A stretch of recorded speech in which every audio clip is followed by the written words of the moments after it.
നെല്ലിമറ്റത്തെ MBITS engineering college ക്യാമ്പസിൽ വികസിപ്പിച്ച humanoid robot ശ്രദ്ധേയമാകുന്നു.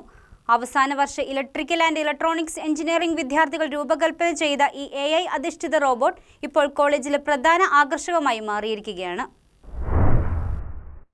Nellimattam MBITS engineering കോളേജിന്റെ ലോബിയിൽ സ്ഥാപിച്ചിരിക്കുന്ന റോബോട്ട് സന്ദർശകരെ സ്വാഗതം ചെയ്യുന്നതിനോടൊപ്പം അവരുടെ സാന്നിധ്യം തിരിച്ചറിഞ്ഞ് മുഖത്തേക്ക് തിരിഞ്ഞു നോക്കുകയും ഹസ്തദാനം നൽകുകയും സംഭാഷണം ആരംഭിക്കുകയും ചെയ്യുന്നു. തത്സമയ ഫേസ് ട്രാക്കിംഗ് സംവിധാനവും ശബ്ദം തിരിച്ചറിയുന്ന സാങ്കേതികവിദ്യയും ഉപയോഗിച്ചാണ് റോബോട്ട് പ്രവർത്തിക്കുന്നത്. അവസാന വർഷ വിദ്യാർത്ഥികളായ ടോണി ജോസ്, വിമൽ കുര്യാക്കോസ്, അമൃത ഗോപാലൻ, സൗന്ദര്യ NB എന്നിവരാണ് ഈ സാങ്കേതിക പദ്ധതിക്ക് പിന്നിൽ. കോളേജിലെ സൗകര്യങ്ങൾ ഉപയോഗിച്ച് 3D പ്രിന്റിംഗ് സാങ്കേതിക വിദ്യയിലൂടെ റോബോട്ടിന്റെ ചേസിസ് രൂപകൽപ്പന ചെയ്താണ് നിർമ്മിച്ചത്.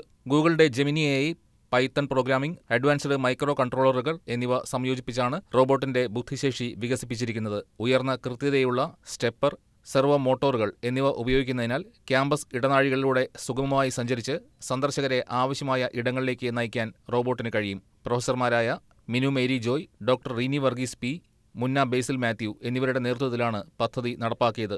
നിലവിൽ കോളേജ് റിസപ്ഷനിസ്റ്റായും ഇൻഡോർ ഗൈഡായും റോബോട്ട് പ്രവർത്തിക്കുന്നു. ഈ ഹ്യൂമനോയിഡിന് ഭാവിയിൽ വ്യാവസായിക ഓട്ടോമേഷൻ, സ്മാർട്ട് ക്ലാസ് മുറികൾ, AI അധിഷ്ഠിത അധ്യാപന സഹായം തുടങ്ങിയ മേഖലകളിൽ വ്യാപക സാധ്യതകൾ ഉണ്ടെന്നാണ് വിലയിരുത്തൽ.